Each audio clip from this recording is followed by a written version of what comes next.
When we scheduled the BMW i3 road test, we had no idea the weather would take a turn for the snowy, but it did, and instead of doing the same boring road review, we decided to take it to the track, which was obviously hidden under a blanket of fresh snow.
Dear God, help me.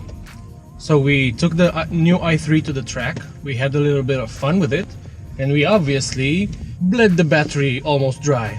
And we are leaving the track as I am talking to you, and we're supposed to take it back to the BMW fast charger, and we've got like 24 kilometers to cover, and the range meter says we can do 27, but I have the car in Eco Pro Plus mode, which turns all of the climate functions off and it dulls the throttle a lot.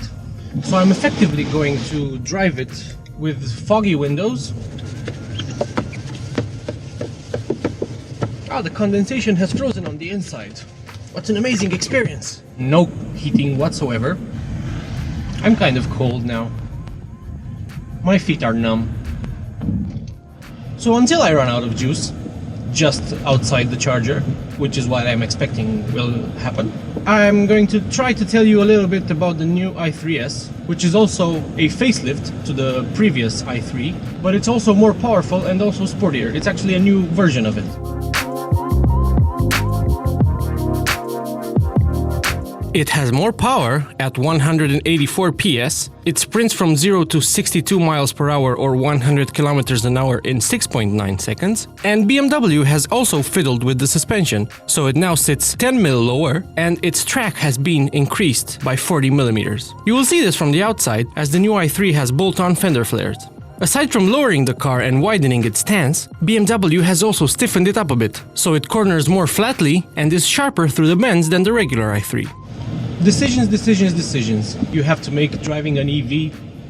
And it's moments like this when you really wonder if a clear windscreen is really all it's cracked up to be. In order to turn the proper windscreen defogger on, I have to put the car into Eco Pro without the Plus mode. So yeah, I put it in comfort mode and I turn it on. So it's... Ooh. Yeah, so range has dropped dramatically to 17 kilometers. So it's set at 26 degrees and the car is, well, it's warm because we've driven it quite hard on the track. So yeah, the windscreen is starting to defog, which is good. Still not necessarily able to see where I am going. This is one of those automotive experiences, you know. Early adopters of EVs have to face this every day, or every winter day, that is.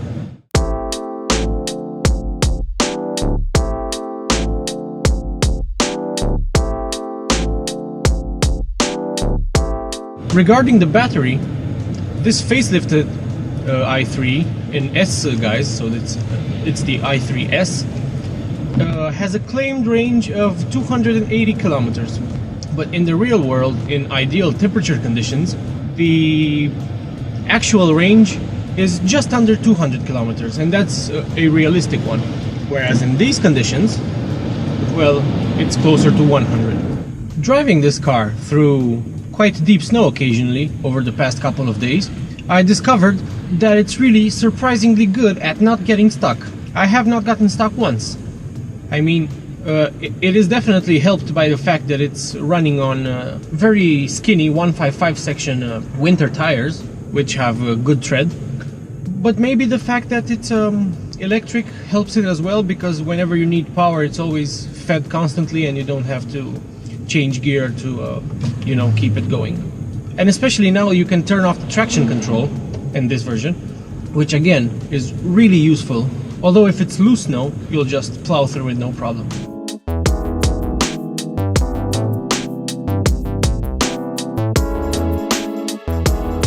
The i3, even the sporty i3s, is really competent for tackling winter. You just need to plan ahead and know your route and know where the chargers are. And if you do so, or if you have a home charger, there's really no need to run anything else during the winter. So in order to make it even more efficient in really cold climates, your best bet is to program it to tell it when you're going to go out for your next drive, so that it warms itself up beforehand and doesn't do it while you're driving when it uses a lot of juice.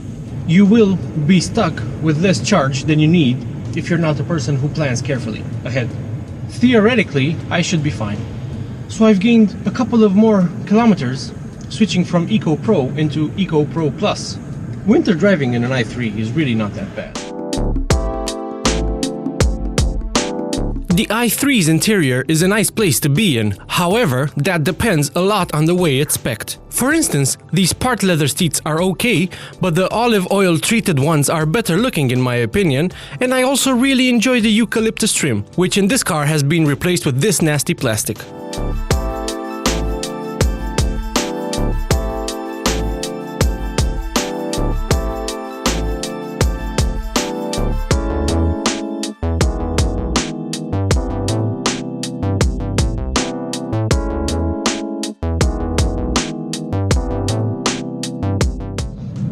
I'll manage.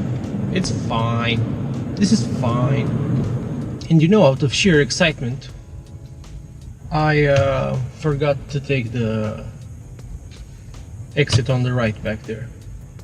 Dumb! I am so dumb.